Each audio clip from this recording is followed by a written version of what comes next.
మా సర్పంచులను ఇబ్బంది పెడితే ఊరుకోము.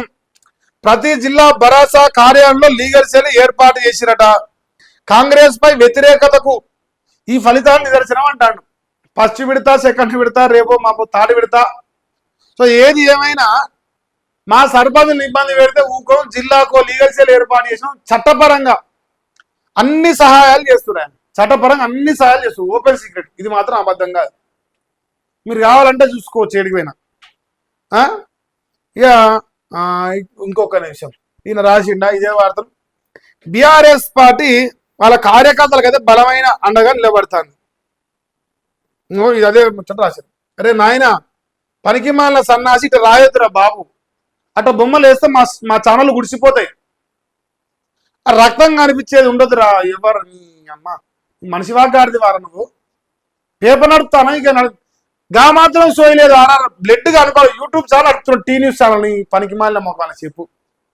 ఏమిరా సంతోషరావు, సిగ్గున 20 నీకు నీ ఆ రక్తం కనిపిస్తాదిరా ఎదవా. అది స్ట్రైక్ వాడిని నీ సంగతి చెప్తా. కమ్యూనిటీ గైడ్ లైన్ స్ట్రైక్ వచ్చిందనుకో నేను ఎగిరి తన్నేసి నీ ముఖం పాడుగాను. ఆగడాలు ఆపకపోతే ఖబర్దారట. కాంగ్రెస్ గూండాగిరిపై కేటీఆర్ కన్నెర్ర చేసింది. బాధ్యులపై చర్యలు తీసుకొని డిమాండ్ చేసింది. తిరగబడే పరిస్థితి వచ్చిందా తెచ్చుకోవద్దంటూ హెచ్చరిక జారీ చేస్తుంది. మాజీ ఎమ్మెల్యేతో మాట్లాడి ఘటనపై ఆరా తీసిండు. సర్పంచులను వేధిస్తే ఊరుకోబోమని వార్నింగ్ ఇచ్చిండు.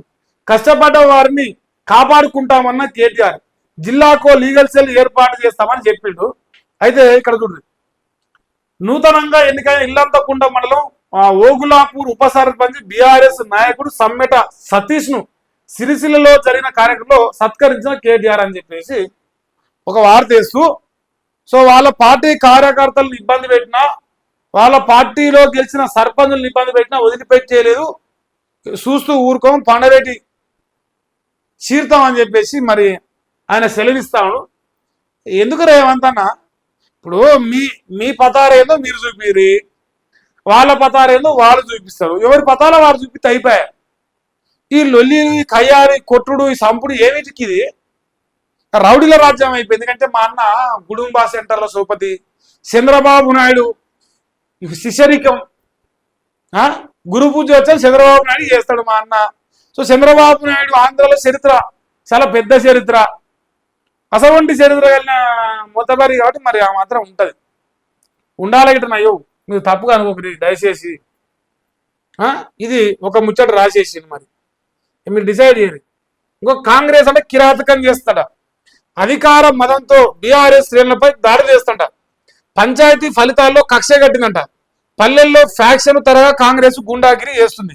కామారెడ్డి జిల్లా సోమార్పేటలో అరాచకం, బీఆర్ఎస్ నాయకుడిపై దాడి చేసింది. ఊరి జనం పరామర్శకు రావడంతో ఊగిపోయిన గ్రామ సర్పంచ్ తమ్ముడు ట్రాక్టర్తో తొక్కించి రాక్షసమట.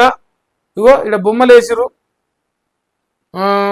వాహనం కింద నలిగి మహిళల హాహాకారాలట, 5గురికి తీవ్ర గాయాలట, ఇద్దరి పరిస్థితి విషమం, గ్రామస్తుల ఆందోళన. ఖమ్మం జిల్లా న్యూ లక్ష్మీపురంలో బీఆర్ఎస్ విజేత ఇంటిపై రాళ్లతో దాడి, మరో 2 నాయకులపైన కాంగ్రెస్ దౌర్జన్యం, ద్విచక్ర వాహనం ధ్వంసమైంది. మంచిర్యాల జిల్లా షెట్పల్లిలో బీఆర్ఎస్ కార్యకర్తపై కళ్ళు గీసే కత్తితో దాడి చేసినట. ఆసిఫాబాద్ జిల్లాలో ఇటుకల పాడులో సర్పంచ్ భర్తపై కత్తితో దాడికి యత్నం చేశారు.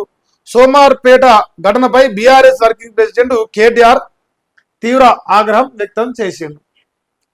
అంతకంటే ఎక్కువ న్యాయం చేయగలిగాడు. ఇగో ఇట్లా నానే 1, 2, 3 ట్రాక్టర్లు ఎక్కించి తొక్కించారంట కామారెడ్డిలో, పరామర్శాన్ని వేయరని చెప్పేసి. రాక్షసులుగా తయారవుతారా మీరు రోజు రోజుకి? మానవ సమాజం సిగ్గుపడుతుంది మీ కార్యక్రమాలు చూస్తుంటే. ఇదేదో పెద్ద మీరు గొప్ప అనుకుంటారేమో మరి ఇట్లాంటి కిరాతకాలు చేస్తుంటే. రేవంత్ రెడ్డిని చూసి నేర్చుకుంటారా? చంద్రబాబు నాయుడుని చూసి నేర్చుకుంటారా? తెలంగాణ రాజ్యంలో బీఆర్ఎస్ రౌడీ రాజకీయం చేసింది అని చెప్పే ఓ లంగనా కొడుకు మన రేవంత్ తొలి వెలుగు ఏమైనా నల్లికుంటాడా? రగ్గా మాట్లాడేదిరా? ఏ పేపర్లో రాలేదేంద్రా ఇవాళ వార్త? ఏ పేపర్లో కూడా దొంగ కొడుకులం కదా, అందుకే వాళ్ళు రాయరు, వీళ్ళు చదవరు. జనాలకు వాస్తవాలు తెలియవద్దు అంతే, అలా కావాలి అంతే. సో ఇప్పుడు దీనిపైన కరపత్రం అని చెప్పేసి ఓ ముద్ర వేసిరు. మరి ఈ మూడేగా ఈ 10 బద్దలా, ఈ 3 10 బద్దలు అయితే అయిరా, అవి కూడా కరపత్రాలే. దొంగన కొడుకు లెక్క కథలు పడతారు వీళ్ళు.